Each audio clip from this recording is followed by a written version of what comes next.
Kadang memang ada kesan kalau pemrograman itu susah. Sebagai software engineer udah 10 tahun lebih, saya akan jelaskan kenapa ada anggapan begini, apakah benar dan bagaimana sebaiknya kita menyikapi kalau ingin belajar menjadi seorang programmer. Harus berpikir sendiri. Pertama, sebagai seorang programmer itu kita harus berpikir sendiri. Maksud saya gimana? Di sekolah kita sering kebiasa disajikan materi, terus kita ikuti, kita hafal, terus nanti diujikan mengandalkan itu. Jadi kita nggak kebiasa berpikir sendiri. Misalnya di pelajaran fisika sekolah, kita disuruh hafalin rumus, nanti ketika ujian kita diharuskan mengingat rumus ini dan memasukkan angka-angka dari soal, dari situ, terus keluar jawaban. Nah, kalau komputer itu sebaliknya. Kalau kita cuma ngapalin atau ngikutin pelajaran itu nggak cukup, kita selalu dituntut bisa untuk bukan cuma tahu atau hafal, tapi juga kita paham apa yang dipelajari dan bisa berpikir untuk menerapkannya. Mungkin mirip dengan soal cerita di pelajaran fisika atau matematika. Tapi kalau di komputer semuanya adalah soal cerita.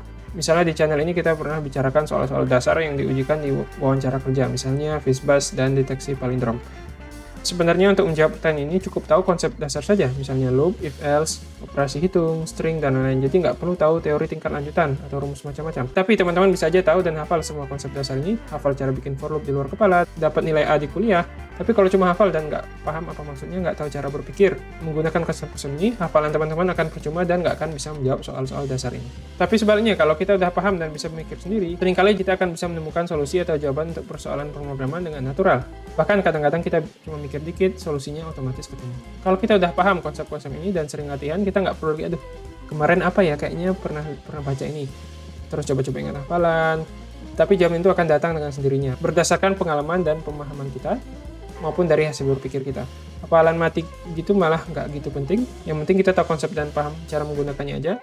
Kalau ada detailnya atau hafalannya kita sedikit lupa, ya tinggal googling atau dibantu dari alat-alat kayak IDE atau compiler untuk memundurinnya. Jadi saya sendiri sampai sekarang kadang-kadang masih salah karena memang nggak hafal semuanya, tapi tahu konsepnya aja, dan kalau ada yang salah ya udah dibenerin aja sesuai hasil googling atau alat-alat bantuin. Jadi memang pemrograman itu agak sulit karena kita dituntut berpikir sendiri dan nggak bisa ngandalin hafalan atau cuman nerima materi aja. Nah, kalau teman-teman nggak suka hafalan dan malah lebih suka berpikir, lebih suka memecahkan masalah, bisa jadi justru lebih enak jadi programmer dibanding bidang-bidang yang ngandalin hafalan. Dan by the way, bahkan di bidang-bidang lain yang saya sebutkan tadi, ketika di dunia nyata juga akan seperti ini. Misalnya, saya yakin seorang ilmuwan fisika di lembaga penelitian itu mereka bukan cuma ngandalin hafalan rumus terus masukin angka, tapi mereka pasti berpikir gimana menerapkan ilmunya untuk memecahkan masalah yang dihadapi. Jadi sama aja sebenarnya, sayang aja di sekolah kita sering dibiasakan untuk ngandalin hafalan, nerima materi, dan ngikutin buku tanpa mikir sendiri. Justru belajar pemrograman bagus karena dari awal kita udah diajarin sama kayak kondisi di dunia nyata, yaitu belajar berpikir sendiri dan menerapkan pemahaman kita untuk memecahkan persoalan dunia nyata. Harus fokus penuh. Dalam pemrograman itu kita harus fokus penuh, mata kita membaca kode dan persoalan yang ada, otak kita berpikir mencari solusi dan menentukan langkah selanjutnya, dan tangan kita menulis kodenya. Biasanya kode kita yang kita tulis pertama kali nggak akan langsung jalan atau nggak akan langsung benar. Jadi kita harus mutar otak lagi, apa yang salah dari kode saya, gimana cara perbaikinya, terus kita tulis kodenya lagi yang benar, terus mungkin di situ ada kesalahan lagi, terus jadi gitu terus berulang-ulang sampai benar-benar betul. Jadi dalam ngerjain ini kita benar-benar harus fokus, karena kalau kita fokusnya keganggu, ide dari otak kita nggak akan keluar dengan lancar. Misalnya bikin kode sedikit terus malah ngerjain yang lain, misalnya ngecek WA atau Instagram. Bukan cuma ngabisin waktu, tapi ketika kembali kerja lagi kita jadi kayak, waduh tadi mau ngerjain apa ya? Alhasil kita jadi ngabisin tambahan waktu lagi untuk ingat-ingat lagi tadi konteksnya apa atau ide-ide kita tadi apa sebenarnya yang udah muncul terus sekarang jadi lupa. Kita pernah bicarakan ini di video sebelumnya mengenai kunci produktivitas kerja seorang programmer.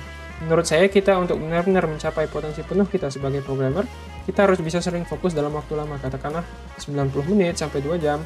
Ngerjain tugas kita aja, cuma mikirin itu aja tanpa terganggu hal-hal lain. Ini yang jadi tantangan untuk banyak orang.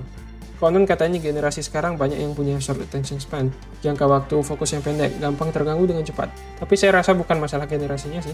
Ini memang zaman sekarang dengan HP atau teknologi lain yang ada di genggaman kita, banyak banget godaan dan gangguan. Jadi saya sering lihat juga bukan cuma generasi sekarang, tapi generasi di atas kita.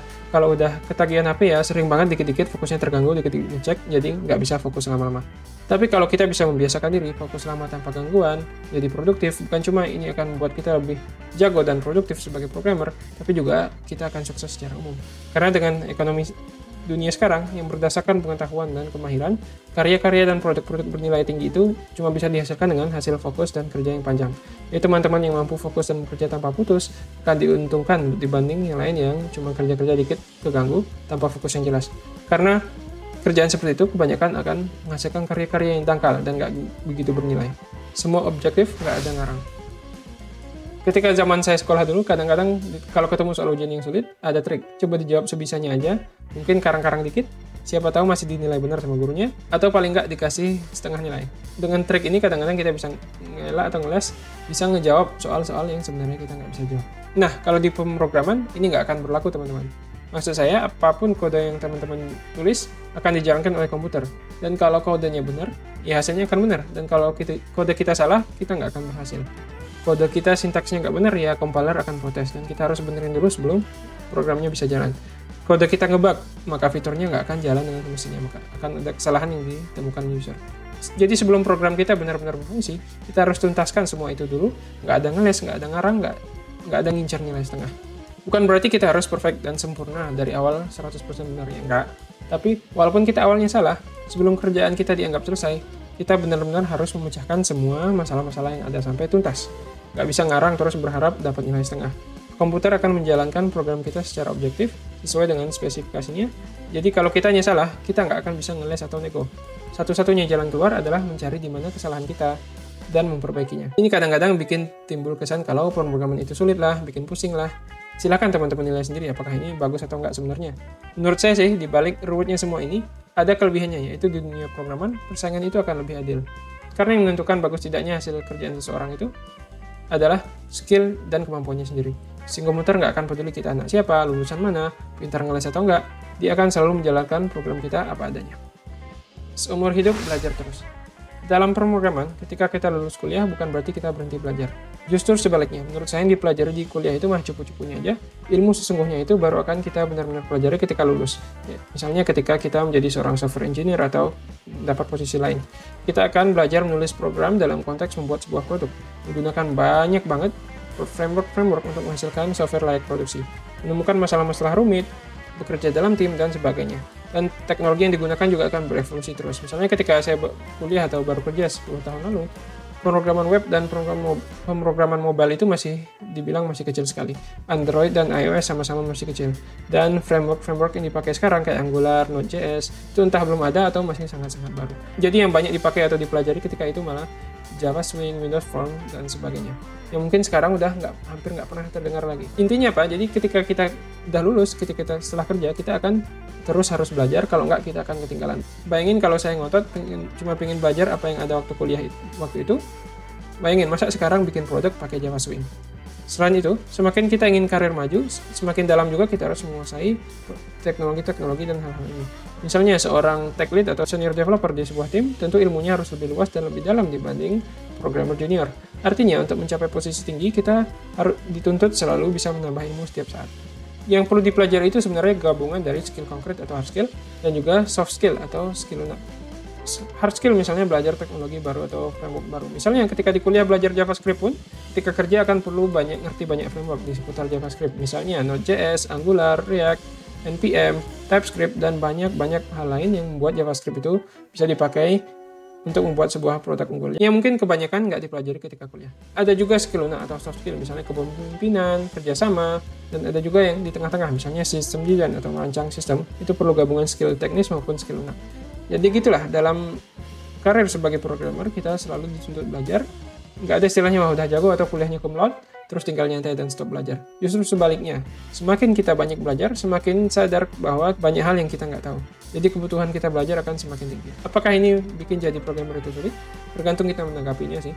Saya sendiri menganggap ini justru termasuk enaknya jadi programmer, karena kita nggak bosan ngerjain itu terus. Setiap saat selalu ada hal baru yang kita temukan dan harus kita pelajari. Saya suka banget ungkapan, belajar itu dari buayan sampai liang lahat. Jadi nggak ada berhentinya.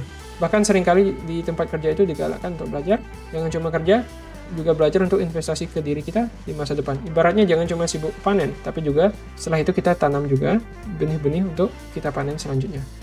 Dan selain itu, kita jadi nggak perlu minder kalau awalnya kita ketinggalan dari orang lain, karena ilmu semua orang nggak akan statis, karena semua orang tetap harus belajar, dan kalau kita ketinggalan, selalu bisa kita kejar.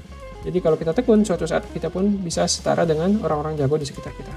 Sekarang saya nanya teman-teman, apakah dengan penjelasan ini teman-teman jadi kebayang kenapa muncul kesan kalau pemrograman itu sulit? Menurut saya sih memang sulit, tapi bukan berarti kita harus takut. Justru itulah tantangan yang harus kita atasi, dan justru di balik kesulitan itu ada banyak kesempatan yang bisa kita manfaatkan. Kalau masih ada pertanyaan atau masih ragu soal ini, silahkan ditanyakan di komentar supaya saya jadi tahu, mungkin akan saya balas atau lain kali bisa saya jelaskan di video lain. Kalau suka konten kita, silahkan klik video-video kita yang lain yang sekarang ada di layar. Seperti biasa, kalau ada saran, silahkan tulis di komentar. Terima kasih, sampai jumpa.